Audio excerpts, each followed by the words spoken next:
Hello student, आप सभी का study with Satyabhama Singh YouTube channel में स्वागत है। तो आज हम जो पढ़ने वाले हैं वो है आपके कल के पेपर में आए हुए प्रश्न और कुछ संभावित प्रश्न जो आने वाले एग्जाम में आपको दिखने को मिलेंगे। तो आजकल जो ट्रेंड चल रहा है एक समझ पे आधारित प्रश्नों का, और जो सबसे ज़्यादा टफ जो चैप्टर आ रहा है वो है पोषण एवं स्वास्थ्य। कई सारे स्टूडेंट्स ने बताया है कि कई सारे जो टॉपिक्स है तीन यूनिट का, जैसे प्रबंधकीय गुण है, बाल अवस्था है, और आपका एक और पोर्शन है, वहाँ से क्या आ रहा है, सिंपल पेपर आ रहा है। परंतु जो सबसे ज़्यादा टफ पेपर बना रहे हैं लोग डीप जाकर, वो है आपका पोषण एवं स्वास्थ्य। तो उससे संबंधित हमें प्रश्न करना है जो हमारे एग्जाम में डायरेक्ट हमें देखने को मिलते हैं। सबसे ज़्यादा अगर हॉट टॉपिक किसी में है पोषण एवं स्वास्थ्य में, तो एक बीमारियां हैं और एक गर्भावस्था है। वहाँ से 10 से 15 क्वेश्चन आपको देखने को मिल रहे हैं, और टीकाकरण कार्यक्रम से भी। तो हमने टीकाकरण कार्यक्रम पिछली वीडियो में करा दिया। अब हम क्या लेके आए हैं, गर्भावस्था वाला बाल विकास से संबंधित चीज़ें लेके आए हैं, जो कि आपके एग्जाम के लिए काफ़ी ज़्यादा इंपॉर्टेंट है। और जो एमसीक्यूज आपने लगा लिए, तो डेफिनेटली इनमें से आपको बहुत सारे क्वेश्चन अपने एग्जाम में देखने को मिलेंगे, क्योंकि यही पैटर्न आपका फॉलो किया जा रहा है। तो आप सभी के एग्जाम के लिए आज जिसका भी है दोपहर वाली शिफ्ट में, उनको सभी को ऑल द बेस्ट। और चलो स्टार्ट करते हैं। पहला क्वेश्चन, गर्भावस्था के दौरान पहला हार्मोन कौन सा होता है? गर्भावस्था के बाद उत्पन्न होता है, यानी ये जो कौन सा हार्मोन है जो गर्भावस्था का पहला हार्मोन होता है, तो ह्यूमन कोरियोनिक गोनाडोट्रोपिक हार्मोन है। याद रखना, HCG भी आ सकता है, तो दोनों नाम इसके याद रखने हैं। नेक्स्ट क्या है, गर्भावस्था में के दौरान प्रोजेस्टेरोन का मुख्य कार्य, जो प्रोजेस्टेरोन हार्मोन होता है फीमेल में होता है, इसका प्रमुख कार्य क्या है? गर्भाशय की परत को स्थिर रखना प्रोजेस्टेरोन का क्या है, कार्य है। ठीक है, गर्भाशय के दौरान प्रोलैक्टिन का प्रमुख कार्य क्या है? जो प्रोलैक्टिन हार्मोन होता है वो क्या करता है? दूध उत्पादन में वृद्धि करता है। किसमें? दूध उत्पादन में वृद्धि। ठीक है, नेक्स्ट है, गर्भावस्था में गर्भाशय के विकास को बढ़ावा देने वाला हार्मोन कौन सा है? एस्ट्रोजन। ये सारे हार्मोन से संबंधित प्रश्न है ना, आपके लिए काफ़ी ज़्यादा इंपॉर्टेंट है, क्योंकि ऐसे ही क्वेश्चन पूछे जा रहे हैं। आपने अगर नहीं मानना है मेरी बात, तो आप जो लोग आपके फ्रेंड सर्कल में दे के आए हैं एग्जाम, उनसे भी पूछ सकते हैं। ठीक है, और जो लोग एग्जाम दे के आए वो अपने मार्क्स जरूर बताइए कि उनके मार्क्स कितने आए हैं और किस टॉपिक से कैसे क्वेश्चन पूछे जा रहे हैं। आप कमेंट में अपना कमेंट कर सकते हैं। नेक्स्ट है, गर्भावस्था के दौरान भ्रूण के विकास के लिए कौन सा हार्मोन जिम्मेदार होता है जो गर्भाशय में रक्त की आपूर्ति को बढ़ाता है? तो ये एस्ट्रोजन है। क्या है? एस्ट्रोजन है। ठीक है, नेक्स्ट है, गर्भावस्था में कौन सा हार्मोन भ्रूण के विकास के दौरान जन्मनाल जो प्लेसेंटा के द्वारा उत्पन्न होता है? तो ह्यूमन कोरियोनिक गोनाडोट्रोपिक हार्मोन। और जो प्लेसेंटा के द्वारा ही बच्चे को क्या मिलता है? पोषण, न्यूट्रिशन उसको यहीं से प्रोवाइड होता है। ठीक है, यह भी क्वेश्चन पूछा गया है। ठीक है, गर्भावस्था में प्रोजेस्टेरोन का स्तर बढ़ने से गर्भवती महिला को किस तरह के शारीरिक प्रभाव होते हैं? तो गर्भाशय की परत का विकास और संकुचन होता है। ठीक है, ये सभी चीजें प्रभावित करती हैं। नेक्स्ट है, गर्भावस्था में शरीर में इंसुलिन के स्तर में बदलाव किस कारण से होता है? तो इंसुलिन का जो स्तर है आपका गर्भवती महिला के ग्लूकोज की आवश्यकता से होता है। इंसुलिन हार्मोन महिला की जो अग्नाशय जो आपका होता है पेनक्रियाज की बीटा सेल से इंसुलिन हार्मोन का स्त्रावण होता है। ये भी पूछा जा सकता है। ठीक है, गर्भावस्था के दौरान कौन सा हार्मोन भ्रूण के जन्म के समय प्रसव के लिए महत्वपूर्ण होता है? तो जो आपके प्रसव के लिए ऑक्सीटोसिन हार्मोन होता है, वो आपकी गर्भाशय को आपको फैलाने का काम करता है। ठीक है, ऑक्सीटोसिन हार्मोन। नेक्स्ट है, गर्भावस्था के दौरान ह्यूमन कोरियोनिक गोनाडोट्रोपिक का सबसे प्रमुख कार्य क्या होता है? गर्भाशय की परत को स्थिर रखना और प्रोजेस्टेरोन के उत्पादन को बनाए रखना। ठीक है, ये क्वेश्चन वो है जो आपके एग्जाम में, आपके लिए आने वाले एग्जाम में बहुत ही इंपॉर्टेंट हो सकते हैं। ठीक है, नेक्स्ट क्वेश्चन अपन पढ़ेंगे, और वो है, बाल्यावस्था में मानसिक विकास के संबंध में कौन सा सिद्धांत सबसे प्रसिद्ध है? तो वो क्या है? मानसिक विकास के सिद्धांत में संज्ञानात्मक विकास का सिद्धांत है। ठीक है, नेक्स्ट है, बाल्यावस्था में के विकास में संबंधित संज्ञानात्मक विकास सिद्धांत किसने प्रस्तुत किया था? तो ये से क्वेश्चन, क्योंकि सिद्धांतों से क्वेश्चन अब आने लगे हैं, तो हम लोग को जो पेपर है थोड़ा सा टफ होता जा रहा है, बट टफ नहीं इन द मतलब मॉडरेट ही है, परंतु थोड़ा मतलब सिद्धांतों से क्वेश्चन आ रहे हैं, तो उनको भी अपन को जो मेन सिद्धांत है उनको कवर करना बहुत ज़रूरी है। तो इसका आंसर जीन पियाजे। ये सिद्धांत बहुत इंपॉर्टेंट है। जीन पियाजे का तो बाल विकास में सबसे बड़ा योगदान ही माना जाता है। ठीक है, इनको तो भूलना ही नहीं है किसी भी हालत में। किस सिद्धांत के अनुसार बच्चों के विकास और उनके सामाजिक और सांस्कृतिक संदर्भ में होता है? ये कहा था सन्निकट विकास का सिद्धांत है कि बच्चों का जो विकास होता है वो उनके सामाजिक और सांस्कृतिक मतलब परिवेश में रहकर ही उनका विकास होता है। नेक्स्ट है, कौन सा सिद्धांत बाल्यावस्था में बच्चे के व्यवहार और परिवेश के साथ जुड़ा है? तो सामाजिक व्यवहार का सिद्धांत। ठीक है, नेक्स्ट है, बाल्यावस्था के दौरान बच्चे में अपने आसपास के परिवेश में सीखने, और यह किस सिद्धांत का हिस्सा है? यह व्यवहारवाद सिद्धांत है। ठीक है, व्यवहारवाद का सिद्धांत है। और ये किसने दिया था? वॉटसन के द्वारा दिया गया था। वॉटसन अमेरिकी व्यक्ति थे, वॉटसन, इन्होंने दिया था, याद रखना है। ठीक है, किस सिद्धांत के अनुसार बच्चों को विकास उनके अनुभवों के माध्यम से होता है? तो ये बेंडूरा और सामाजिक सीखने का सिद्धांत था, बेंडूरा का, उसने दिया था। ठीक है, बच्चों के मानसिक विकास में खेल का अत्यधिक महत्व है, यह सिद्धांत किसने दिया था? पियाजे और संज्ञानात्मक विकास का सिद्धांत, इन्होंने कहा था कि बच्चों के लिए खेल बहुत जरूरी है, उससे बच्चे का क्या होता है? डेवलपमेंट होता है। और आपका जो किडिंग गार्डन वाला जो कॉन्सेप्ट है वो आपका किसने दिया था? वो दिया था आपका फ्योल नामक व्यक्ति ने दिया था। ठीक है, याद रखना है, किडिंग गार्डन वाला क्वेश्चन भी पूछा जा गया है। शारीरिक विकास और मानसिक विकास के बीच संबंध, इस पर कौन सा सिद्धांत आधारित है? तो जैविक विकास का सिद्धांत है, जो लेमार्क ने दिया था। ठीक है, किस सिद्धांत के अनुसार मनोविज्ञान की प्रक्रिया जीवन भर चलती है? ये कहा था किसने? एरिक्सन का सिद्धांत है, मनोविज्ञान की जो प्रक्रिया है वो जीवन भर चलती है। क्योंकि बाल्यावस्था से जितने भी क्वेश्चन आते हैं सिद्धांत बेस्ड ही आएंगे। और बाल्यावस्था के बच्चों में की मानसिक क्षमता का विकास उनके अनुभवों और पर्यावरण से प्रभावित होता है, ये किसने कहा था? विगोट्स्की ने कहा था। ठीक है, नेक्स्ट क्या है? बाल्यावस्था किस आयु समूह के संदर्भित करती है? तो बाल्यावस्था है वो 0 से 6 वर्ष के बच्चों को संदर्भित करती है। इसमें कई सारे लोगों ने कई वो कॉन्सेप्ट दिए हैं कि किस तरह का है। कुछ लोग किसी और 2 से 6, कुछ 0 से 2, इस तरह से, मतलब पूरा जो बाल्यावस्था है वो 0 से 6 वर्ष का आता है। ठीक है, बाल्यावस्था में शारीरिक विकास का मुख्य कारण क्या है? पोषण एंड न्यूट्रिशन के माध्यम से ही बच्चे का क्या होता है? शारीरिक विकास होता है, क्योंकि न्यूट्रिशन ही बच्चे के वृद्धि और विकास में सहायक होता है। बाल्यावस्था में मानसिक विकास किस पर निर्भर करता है? तो सामाजिक और पारिवारिक वातावरण पर मानसिक विकास है बच्चे का निर्भर करता है। ठीक है, निम्नलिखित में से किसे बाल्यावस्था का एक महत्वपूर्ण मानसिक विकास कहा जाता है? तो सभी विकल्प सही हैं। शब्दकोश का विकास हो गया, आत्मसंयम वृद्धि हो, खेलों की भागीदारी, तो ये सभी बाल्यावस्था के महत्वपूर्ण मानसिक विकास में सहायक होते हैं। नेक्स्ट क्या है? बाल्यावस्था में सामाजिक विकास के मुख्य पहलू क्या है? तो जो सामाजिक विकास में मित्रता और सामूहिक कार्य, यानी आप देख रहे हो कि एलिमिनेट कर पा रहे हो आंसर को। देखिए, शारीरिक विकास, मानसिक तनाव, व्यक्तिगत समस्या, इसमें सबसे अप्रोप्रिएट जो आंसर है वो मित्रता और समूह में सामूहिक कार्य है। बाल्यावस्था में शारीरिक विकास का मुख्य प्रमुख संकेत क्या है? सभी है, यानी हड्डी की मजबूत होना, वृद्धि और वजन में परिवर्तन, अंगों में संतुलन होना, ये सभी बाल्यावस्था के शारीरिक विकास के प्रमुख संकेतक हैं। नेक्स्ट क्या है? बाल्यावस्था में बच्चों के विकास के लिए महत्वपूर्ण कारक कौन सा है? तो माता पिता का प्रेम और देखभाल सबसे बड़ा कारण है बच्चे के विकास के लिए। नेक्स्ट है सशक्त जन। जो निशक्त जन होते हैं, मतलब जो डिसेबल पर्सन होते हैं, बच्चों का विकास किस प्रकार से प्रभावित होता है? मानसिक और शारीरिक विकास उनका प्रभावित होता है। कुछ मानसिक रूप से कमजोर होते हैं, कुछ शारीरिक रूप से कमजोर होते हैं बच्चे। ठीक है, निम्नलिखित में से कौन सी स्थिति निशक्त जन बच्चों के विकास में प्रमुख रूप से बाधा डालती है? तो उपयुक्त सभी, यानी हार की कमी हो गई उन लोगों में, सामाजिक और शैक्षणिक समर्थन का अभाव हो गया, सही चिकित्सा की देखभाल ना होना, ये सभी कारण उनके लिए घातक होते हैं। नेक्स्ट है निशक्त जन बच्चों के विकास में शारीरिक विकास के कौन से क्षेत्र प्रभावित होते हैं? तो उपयुक्त सभी। ठीक है, नेक्स्ट क्या है?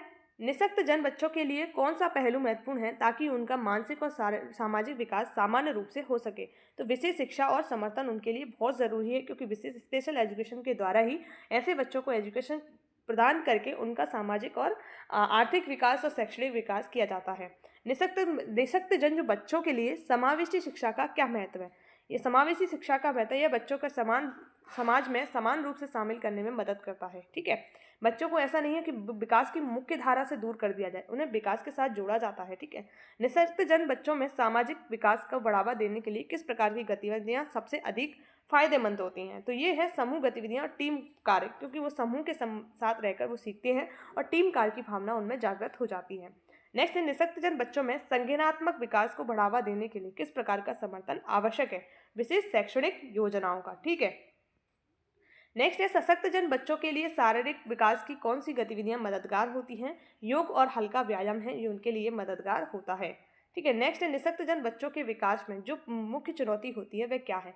सभी विकल्प, यानी शारीरिक शक्ति उनकी कमजोर हो जाती है, मानसिक विकास धीमा हो जाता है, सामाजिक समावेश में कमी आती है, क्योंकि समाज से वो थोड़े पिछड़े रहते हैं, वो समाज को नहीं समझ पाते हैं, समाज भी उनकी परेशानियों को नहीं समझ पाता है। ठीक है, नेक्स्ट क्वेश्चन क्या है? निशक्त जन बच्चों के मानसिक और सामाजिक विकास में सबसे बड़ा योगदान कौन सा है? तो मानसिक और सामाजिक विकास में सबसे बड़ा योगदान है वो आपका क्या है? परिवार और समुदाय। ठीक है, नेक्स्ट क्या है? बाल्यावस्था में शारीरिक विकास के प्रमुख घटक कौन से हैं? तो शारीरिक और वृद्धि और अंगों का विकास बाल्यावस्था में शारीरिक विकास में प्रमुख घटक है। शरीर का विकास हो रहा है, अंगों की वृद्धि हो रही है। नेक्स्ट है बाल्यावस्था में मानसिक विकास का प्रमुख कारण क्या है? सामाजिक और पारिवारिक वातावरण है बच्चों के मानसिक विकास का सबसे बड़ा कारण है। यहाँ से बच्चे का मानसिक विकास और सामाजिकरण बच्चा सीखता है। बाल्यावस्था के दौरान बच्चों का तंत्रिका तंत्र कब मजबूत होता है? 0 से 6 वर्ष की अवस्था में बच्चों का तंत्रिका तंत्र है वो मजबूत हो जाता है। नेक्स्ट है बाल्यावस्था के दौरान बच्चों में कौन सा विकास सबसे तेजी से होता है? तो शारीरिक विकास है बच्चों में सबसे तेजी से होता है। बाल्यावस्था में बच्चे के शारीरिक वृद्धि पर किस पर निर्भर करती है? पोषण और आहार पर निर्भर करती है। नेक्स्ट है जीन पियाजे के अनुसार बाल्यावस्था में बच्चों को मानसिक विकास किस सिद्धांत के तहत आता है? तो जीन पियाजे ने कहा था संज्ञानात्मक विकास का सिद्धांत बच्चों का मानसिक विकास करता है। किस अवस्था में बच्चों को सामाजिक और भावनात्मक वृद्धि सबसे अधिक होती है? बताइए इसका आंसर क्या है?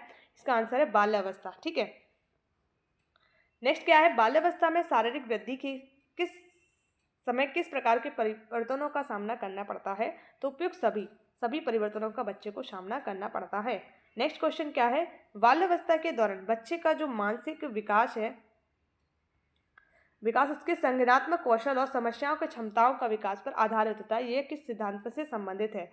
तो ये आपका पता है पियाजे ने दिया था संज्ञानात्मक विकास का सिद्धांत। ठीक है, अब आता है आंगनवाड़ी कार्यकर्ताओं से संबंधित भी प्रश्न आते हैं। आंगनवाड़ी कार्यकर्ताओं के स्वास्थ्य की देखभाल के लिए भारत सरकार द्वारा किस योजना का संचालन किया जा रहा है? तो राष्ट्रीय स्वास्थ्य मिशन है, इसका संचालन किया जा रहा है आंगनवाड़ी कार्यकर्ताओं के हेल्थ की देखभाल के लिए। आंगनवाड़ी कार्यकर्ताओं के लिए किस प्रकार की सेवाएं प्रदान की जाती हैं? तो उपयुक्त सभी प्राथमिक चिकित्सा सेवाएं, टीकाकरण कार्यक्रम, पोषण शिक्षा और चिकित्सा, ये तीनों चीजें उन्हें प्रदान की जाती हैं। आंगनवाड़ी कार्यकर्ताओं के लिए कौन सा पोषण कार्यक्रम प्रमुख है? तो राष्ट्रीय पोषण मिशन जो 2018 में प्रारंभ किया गया था, यह उनके लिए प्रमुख है और इसका 5.0 2023 में प्रारंभ किया गया था, ये भी याद रखना है पोषण अभियान का। आंगनवाड़ी कार्यकर्ताओं के स्वास्थ्य के लिए किस प्रकार के प्रशिक्षण दिए जाते हैं? तो बताइए इसका आंसर इसका है पोषण और स्वास्थ्य देखभाल प्रशिक्षण उन्हें दिया जाता है ताकि वो सही से अपना कार्य कर सकें। आंगनवाड़ी कार्यकर्ताओं को स्वास्थ्य देखभाल के लिए किस योजना के तहत मुफ्त चिकित्सा सुविधा दी जाती है? राष्ट्रीय स्वास्थ्य मिशन के तहत। ठीक है, ऑप्शन नंबर ए इसका आंसर है। नेक्स्ट है आंगनवाड़ी कार्यकर्ताओं के लिए किस प्रकार का कार्यस्थल स्वास्थ्य कार्यक्रम चलाए जाते हैं? तो किस प्रकार के कार्यस्थल पर स्वास्थ्य कार्यक्रम चलाए जाते हैं? तो सभी, यानी मानसिक स्वास्थ्य तनाव है, स्वच्छ कार्यस्थल सुरक्षित है, या फिर फर्स्ट वाला आपका शारीरिक व्यायाम योग, सभी आंगनवाड़ी केंद्रों पर संचालित होते हैं। आंगनवाड़ी कार्यकर्ताओं के स्वास्थ्य पर ध्यान देने के लिए कौन सा पहलू सबसे महत्वपूर्ण है? तो सभी, यानी पोषण, खान पान, नियमित स्वास्थ्य जांच और मानसिक और शारीरिक स्थिति, तीनों ही चीजें आंगनवाड़ी कार्यकर्ताओं के लिए महत्वपूर्ण है। ठीक है, नेक्स्ट है आंगनवाड़ी कार्यकर्ताओं के लिए विशेष रूप से किस प्रकार के पोषण संबंधी कार्यक्रमों का आयोजन किया जाता है? तो उपयुक्त सभी, इन विटामिन और खनिज की आपूर्ति के लिए वजन, शारीरिक विकास मॉनिटरिंग, माँ और बच्चे के विशेष पोषण योजना ये संचालित किए जाते हैं। आंगनवाड़ी कार्यकर्ताओं की स्वास्थ्य स्थिति को बेहतर बनाने के लिए किसका विशेष ध्यान दिया जाता है? तो इस सभी चीज़ों पर ध्यान दिया जाता है। ठीक है, नेक्स्ट क्या है? आंगनवाड़ी कार्यकर्ताओं को स्वास्थ्य सेवाओं में सुधार करने के लिए किस प्रकार की सरकारी योजनाओं का समर्थन मिलता है? तो राष्ट्रीय स्वास्थ्य मिशन का समर्थन मिलता है। ठीक है, कुछ आंगनवाड़ी कार्यकर्ता जो गर्भवती महिला बच्चों से संबंधित प्रश्न भी हम सब करने वाले हैं, वो क्या है? आंगनवाड़ी कार्यकर्ता गर्भवती महिलाओं के लिए कौन सी प्रमुख सेवाएं प्रदान करती हैं? तो पोषण शिक्षा देती हैं, टीकाकरण देती है, प्रसव पूर्व देखभाल, ये सारा काम कौन करती हैं? आंगनवाड़ी कार्यकर्ताएं करती हैं। आंगनवाड़ी कार्यकर्ता गर्भवती महिला को किस प्रकार की पोषण संबंधी सलाह देती हैं? तो आयरन और फॉलिक एसिड के सेवन की देती है, विटामिन और खनिजों की आपूर्ति की देती है, संतुलित आहार की महत्ता बताती है। उपयुक्त सभी आंसर है। ये सभी चीज़ें आंगनवाड़ी कार्यकर्ताएं महिलाओं को बोलती है कि ये एक आपको करना है। ठीक है, ये सब चीज़ों से आपको सावधानी बरतनी है और इन सब चीज़ों का आपका सेवन करना है जो आपका पोषण बताती हैं और कुछ प्रिकॉशन बताती है, तो उनको आपको ध्यान रखना है। आंगनवाड़ी कार्यकर्ता बच्चों के लिए कौन सा टीकाकरण कार्यक्रम चलाती हैं? तो बच्चों के लिए जो पोलियो टीका चलाती है, डिप्थीरिया, काली खांसी, टिटनेस चलाती है, मीजल्स टीका चलाती है, MMR जिसे बोला जाता है। तो उपयुक्त सभी टीकाकरण कार्यक्रम आंगनवाड़ी कार्यकर्ता संचालित करती है। आंगनवाड़ी कार्यकर्ता गर्भवती महिला को कौन सी प्रमुख स्वास्थ्य देखभाल प्रदान करती हैं? तो सभी, यानी ब्लड प्रेशर की निगरानी करती हैं, वजन मापती हैं, बच्चे के शारीरिक वजन की निगरानी रखती हैं और प्रसव पूर्व बाद देखभाल की व्यवस्था भी आंगनवाड़ी कार्यकर्ता प्रदान करती हैं।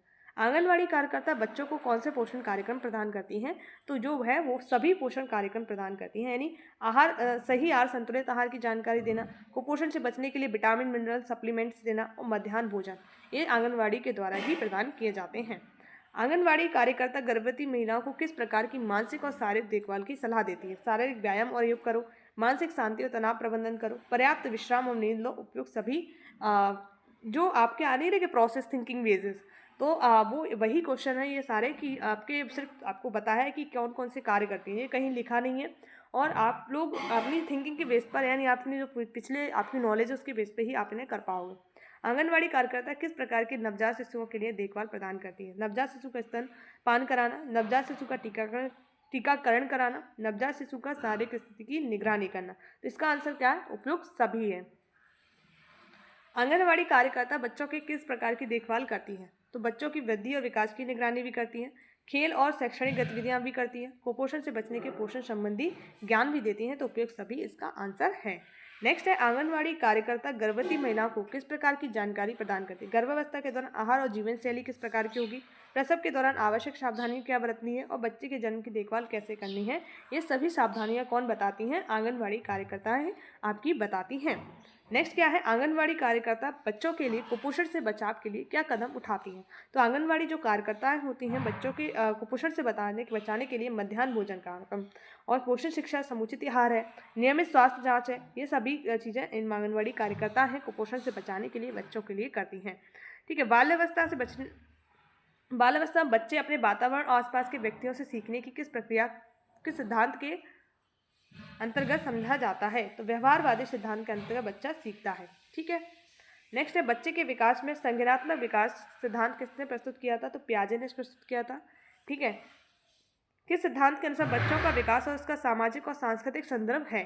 तो ये कहा था विटोस्की और सामाजिक सांस्कृतिक विकास का सिद्धांत। ठीक है, याद रखना है इन्हें थोड़ा। और न्यू क्वेश्चन हैं जैसे किस सिद्धांत के अनुसार बच्चों अपने आसपास के वातावरण परिवेश से सीखते हैं? तो बेंडूरा ने कहा कि बच्चे क्या होते हैं अपने आसपास के वातावरण से सीखते हैं। एक और क्वेश्चन आपके लिए इंपॉर्टेंट है, बच्चे मानसिक विकास के दौरान 4 प्रमुख अवस्थाओं से गुजरते हैं। ये सिद्धांत किसने कहा था? पियाजे ने कहा था कि बच्चे हैं वो मानसिक विकास के दौरान 4 प्रमुख अवस्थाओं से गुजरते हैं। नेक्स्ट क्या? बच्चों के विकास में सहानुभूति और आत्मसंयम जैसे पहलुओं को लेकर कौन सा सिद्धांत प्रस्तुत किया? जो एरिक्सन ने मनोवैज्ञानिक सिद्धांत प्रस्तुत किया था आत्मसंयम जैसे पहलुओं सहानुभूति से संबंधित चीजों पर। किस सिद्धांत के अनुसार बच्चों का विकास उनके अनुभवों और पर्यावरण से प्रभावित होता है? तो वो क्या है? सामाजिक व्यवहार का सिद्धांत। ठीक है। नेक्स्ट है बच्चे में अपने परिवेश और सामाजिक इंटरेक्शन के आधार पर सीखने हैं। ये सिद्धांत किसने कहा था? विगोत्स्की ने कहा था कि सामाजिक परिवेश के आधार पर ही बच्चे क्या है? सीखते हैं। नेक्स्ट है सामाजिक और भावनात्मक विकास जीवन भर जारी रहता है। ये सिद्धांत किसका है? ये कहा था एरिक्सन ने। और ठीक है, काफ़ी ज़्यादा इंपॉर्टेंट है ये सारे क्वेश्चन। बच्चे अपनी सोच और समझ को अनुभवों और गतिविधियों के माध्यम से विकसित करते हैं। यह सिद्धांत किसने कहा था? मतलब सोच के द्वारा अनुभवों से अपने जो विकास है वो करते हैं, वो आपको पियाजे बोले। तो पियाजे बहुत इंपॉर्टेंट है शिशु विकास के लिए, बाल्यावस्था के लिए। नेक्स्ट है इसके सिद्धांत के अनुसार बच्चों के विकास में आसपास के और सामाजिक पारिवारिक वातावरण का महत्वपूर्ण स्थान है। तो वेंडूरा ने सामाजिक सीखने का सिद्धांत बताया था। ये थोड़ा रिपीट हो गया है सॉरी। कुछ प्रसव से संबंधित पूर्व जो अवस्था होती है उससे संबंधित प्रश्न है।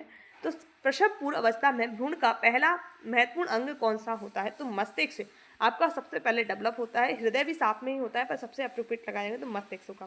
प्रसव पूर्व अवस्था में कितनी अवस्थाएं होती हैं? तो काफ़ी ज़्यादा इंपॉर्टेंट क्वेश्चन है। तो 3 अवस्थाएं होती हैं, कहीं कहीं 4 है परंतु अप्रोप्रिएट आंसर क्या है? 3 है। नेक्स्ट है गर्भावस्था के पहले 3 महीने को किस नाम से जाना जाता है? भ्रूण अवस्था होती है। पहला अवस्था क्या होता है? भ्रूण अवस्था होती है। भ्रूण के विकास के दौरान किस हफ्ते में उसकी हड्डियां बनना शुरू हो जाती हैं? 7 से 8 हफ्ते में बच्चे की क्या है? हड्डियां बनना शुरू हो जाती हैं। प्रसव पूर्व अवस्था के किस चरणों में बच्चे की आंखें, कानों, अंगों का गठन हो जाता है? आंख है, कान है, तो ये भ्रूण में ही आपके फर्स्ट मंथ में ये सारी चीज़ें बच्चे में डेवलप हो जाती हैं। ठीक है। नेक्स्ट है गर्भावस्था के दौरान किस महीने में भ्रूण का आकार लगभग 25 से 30 सेंटीमीटर तक पहुंच जाता है? तो 6ठा महीने में आपका भ्रूण का आकार 25 से 30 सेंटीमीटर पहुंच जाता है। गर्भावस्था के दौरान भ्रूण में क्या विकास होता है? तो शारीरिक अंगों का गठन, मस्तिष्क और तंत्र का विकास, बूंद और आकार में शिशुओं का आकार में वृद्धि होती है। ठीक है। प्रसव पूर्व अवस्था किस चरण में भ्रूण को बाहर की दुनिया से पहले बार आवाज़ सुनाई देती है? तो भ्रूण है पहली बार 4th मंथ आपके दूसरे त्रैमासिक यानी 4थे महीने में क्या है? बच्चा बाहर की चीज़ों को सुनना प्रारंभ कर देता है। ठीक है। भ्रूण के शारीरिक विकास के किस समय में अंगों का गठन पूरा होता है और भ्रूण आकार में बदलता है? तो छठे से 8वें महीने में भ्रूण के जो अंग हैं उनका गठन पूरा हो जाता है और 8वें महीने में 9वें महीने में प्रसव के लिए तैयार हो जाता है। प्रसव पूर्व अवस्था के दौरान भ्रूण को किस प्रकार के पोषण की आवश्यकता होती है? तो भ्रूण को सभी आवश्यक पोषक तत्वों की आवश्यकता होती है, चाहे प्रोटीन हो, वसा हो, कार्बोहाइड्रेट हो, सभी पोषक तत्व उनके विकास के लिए आवश्यक होते हैं। तो इस प्रकार से हमने टॉप 100 से ज़्यादा क्वेश्चन हमारे सॉल्व किए जो हमारे एग्जाम के लिए काफ़ी ज़्यादा इंपॉर्टेंट हैं और वो क्वेश्चन हैं जो आपके अभी 1-2 दिन में पूछे गए हैं और पहले भी जो एग्जाम हैं उनमें पूछे गए हैं। तो सारे क्वेश्चन न्यू हैं आपके लिए और कुछ पूछे गए हैं वो प्रश्न हैं और आने वाले एग्जाम में आपकी जो जिसका एग्जाम 19 को है, 20 को है और आज भी दोपहर वाली शिफ्ट में, तो वहाँ भी आपको इनसे क्वेश्चन मिल सकते हैं कि इसी तरह के क्वेश्चन हैं आपके पूछे जा रहे हैं। कोई फैक्चुअल तो बहुत कम पूछा जा रहा है, तो वो सिद्धार्थ वगैरह मैंने आपको कंप्लीट करा दिया, अगर वहाँ से क्वेश्चन पूछा जाता है तो। और बाकी क्वेश्चंस आपके थिंकिंग बेस्ड है और आप लोगों को इस तरह से अपनी तैयारी करनी है, इस तरह के क्वेश्चंस को अच्छे से सॉल्व करना है और जो आपकी बाल अवस्था की विकास की अवस्था है उन्हें एक बार चार्ट बना के याद कर लेना है, जो काफ़ी ज़्यादा एग्जाम के लिए इंपॉर्टेंट है। न्यूट्रिशन वाला ICMR रिपोर्ट से भी क्वेश्चंस पेपर में दिख रहे हैं, तो 2-3 क्वेश्चन आपके ICMR से अभी आ रहे हैं, पहले ज़्यादा आते थे, अभी कम हो गया है उसका रेशियो। तो हमें किसी भी चीज़ को छोड़ना नहीं है, सारा पेपर अच्छे से सॉल्व करना है, थोड़ा टाइम लेके सॉल्व करना है क्योंकि टाइम बहुत ज़्यादा है, 3 घंटे और पेपर छोटा है हमारा, क्योंकि देखो और मारो इस तरह के क्वेश्चंस हैं।